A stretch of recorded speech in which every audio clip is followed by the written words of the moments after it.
রুহুল আমিন গাজীর মতো নেতৃস্থানীয় সাংবাদিক নেতাকে স্বৈরাচার সরকার কারাগারে স্লো পয়জনিংয়ের মাধ্যমে সুকৌশলে মৃত্যুর মুখে ঠেলে দিয়েছে, এমন অভিযোগ করেছেন তার শোক সভায় আসা সহকর্মী ও পেশাজীবী নেতারা। জাতীয় প্রেসক্লাবে আয়োজিত নাগরিক শোক সভায় তারা বলেন, স্বৈরাচারীর দোসররা এখনো থামেনি। নাজিবুর রহমানের রিপোর্ট।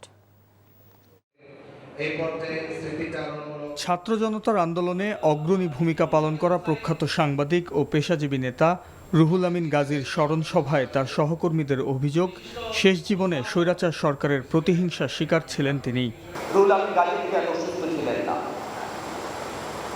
তাকে এই শিশু হত্যাকারী গণহত্যাকারী সরকার জেলে নেওয়ার পর বের হওয়ার পর তিনি অসুস্থ হয়ে পড়েন, চিকিৎসার মধ্যে ছিলেন, কিন্তু আর সুস্থ হতে পারেননি। ওনার এই বর্ণিল জীবন, সেই যে লড়াই সংগ্রামের যে ইতিহাস এবং ঐতিহ্য, সেটা যদি আমরা লিপিবদ্ধ করি তাহলে আমরা নিজেরা উপকৃত হব, আমাদের পরবর্তী প্রজন্মের কাছে সেটা একটা উদাহরণ হয়ে থাকবে।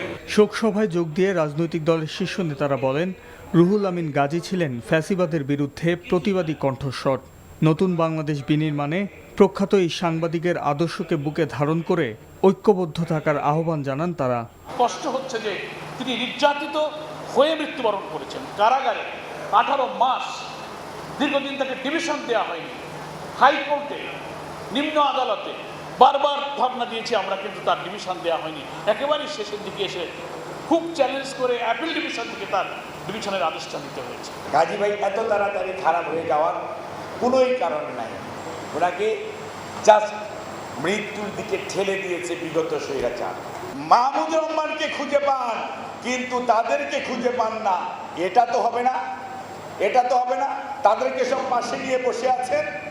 আর সানজিদুল ইসলাম সুমনের ভাইকে গতকালকে, এই আপনারা বলেন স্বাধীন, এই দেশে কালকে সুমনের ভাইকে বাসা থেকে তুলে নিয়ে গেছে। 3 ঘন্টা পরে যখন এটা নিয়ে নাড়াচাড়া শুরু হয়েছে, তখন তাকে আবার বাসার সামনে ছেড়ে দিয়ে গেছে। এইটা তো স্বাধীনতা না। এ সময় কারাগারে থাকা দৈনিক আমার দেশের সম্পাদক মজলুম সাংবাদিক মাহমুদুর রহমানের মুক্তির দাবি জানান বক্তারা। Najibur Rahman, NTV news, Dhaka.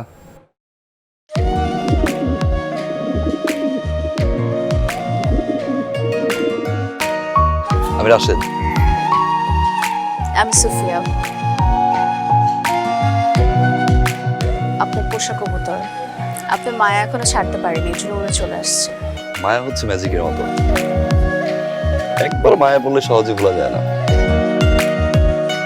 তুমি কি পাগল? আমি পাগল তো। সুফিয়া,